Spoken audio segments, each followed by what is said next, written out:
Homelessness and addictions, the temporary shelter village, and the Northwest Arterial Project were just some of the topics brought up by local leaders at this year's Association of Municipalities of Ontario conference. The delegation met with various provincial ministers to lobby for funding and action. Jessica Clement reports. The Thunder Bay delegation took some of the city's biggest issues straight to Ottawa earlier this week for the annual AMO conference. That includes Kristen Oliver, chair of the Intergovernmental Affairs Committee.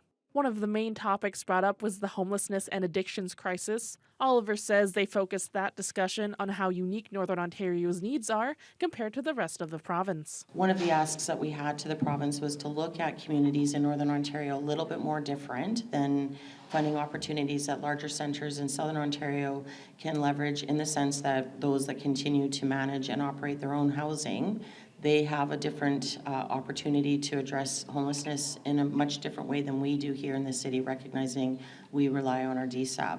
Intergovernmental Affairs Vice Chair Shelby Chung spoke with Sylvia Jones, Deputy Premier and Minister of Health, about the temporary shelter village, with the discussion focused on mental health. These are people that are having a hard time fitting into the more traditional short-term stays at the shelter house and Salvation Army due to varying factors. So we were hoping that we could maybe inspire some dollars from the Ministry of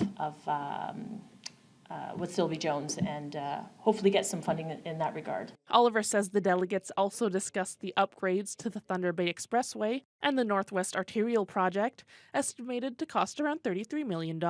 It is an incredibly expensive piece of infrastructure, so we went asking for assistance on that to ensure that if the expressway is moving forward, that the Northwest Arterial is obviously a part of that, and that we do receive some support in government funding on that. Other topics brought up at AMO this week include the Lakehead Psychiatric Hospital property, funding for the Thunder Bay District Health Unit, and bringing a forensic pathology unit to the city. The government's still in the middle of assessing the need for Thunder Bay, but recognizes that there is a need. They just want to see the level of need that we require. At this time, I'm expecting that we're going to probably hear within the next year more detailed, more firm information. Oliver's very optimistic their voices have been heard. We had really great meetings, and I would say this was one of the conferences in the last little bit where I left the room feeling heard, feeling collaboration, feeling there was engagement.